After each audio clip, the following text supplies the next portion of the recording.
I thought I would take a minute and give you some ideas on how you can make your resume a little more concise. First of all, we've got this on one page, which at first glance looks good, but it's a little cluttery, especially down here where everything all jumbles together. And it's good to have a space. So let's start with this. We're going to put a space right there, and immediately that bumps everything down to a second page.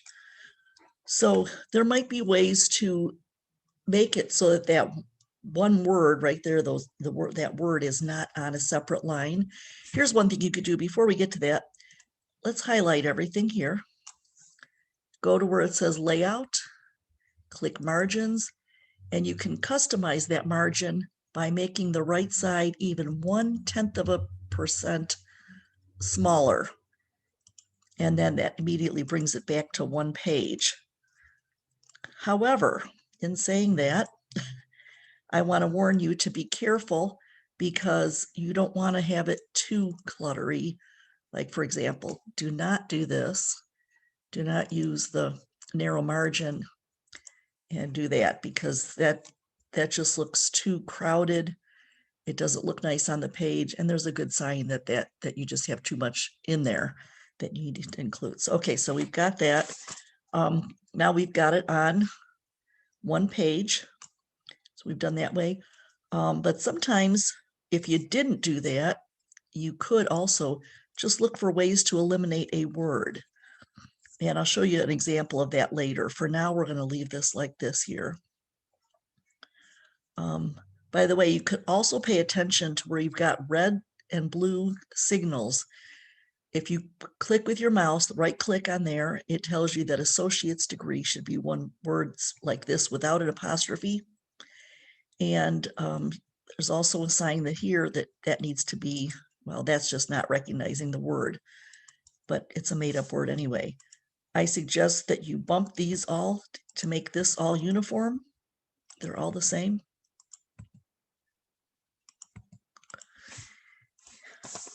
And also, we want to give more space between, okay, we've got skills summary and all that together, qualifications all together. Let's put a space between the education area and the experience area. Oh, there you go. We went on a second page. So what can we do? Well, first of all, before you do anything else, get that high school degree out of there. Once you've graduated from, or once you're a college student, everybody knows that you are done with high school. You do not need to include that. Please do not leave that in there. So that's saving space right there. The other thing I'm going to suggest here is, because this is all so cluttery, I would have suggested putting, like when you look at it here, does this particular date go with that job, the janitor job, or the press technician job? I don't really know. I would have thought the bold print would be the beginning of a job, but apparently in this case it's not. So we've got it like this, and we've got to fish around to find it because it's all cluttery together. So let's go to all the dates. And you see then we got onto another page again. So there's a couple of things you could do. One, you could just eliminate that very last job if you wanted to. If it's a job you had when you were in high school or over 10 years ago, you could just leave it out. It's not important anymore unless it's something that really adds value to your career. If you started out with a high-powered job immediately, more power to you. But in the meantime, a job at McDonald's or a janitorial job probably has no bearing on your future career. You could eliminate jobs. If you had a job right here in the middle that only lasted maybe 3 months, you tried a job, it didn't work out, you could eliminate that job. And like I said, I might have suggested, well, I will show you what I would suggest here.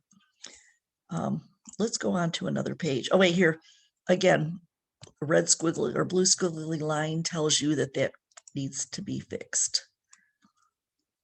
Okay, so we're looking pretty good.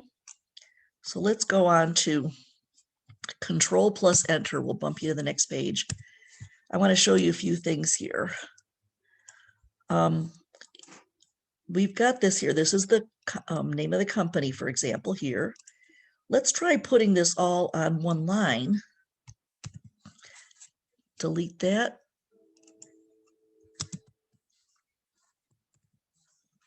And let's go back.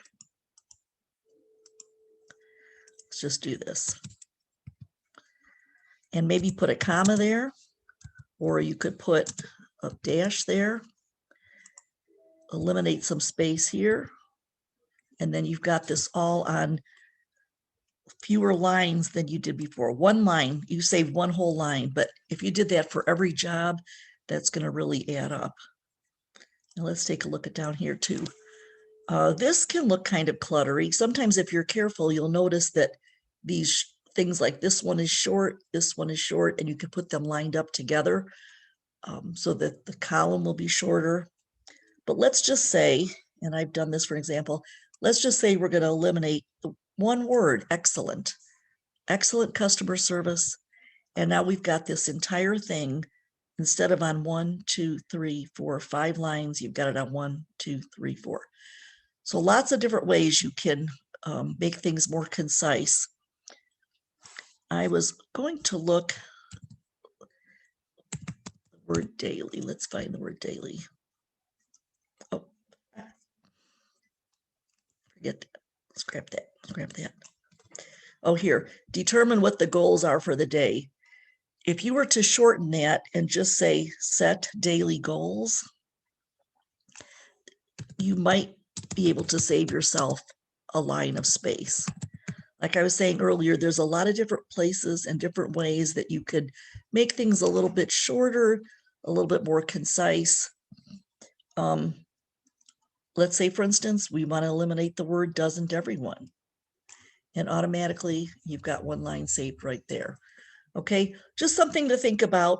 A lot of different ways to make your resume more concise and not waste any more space.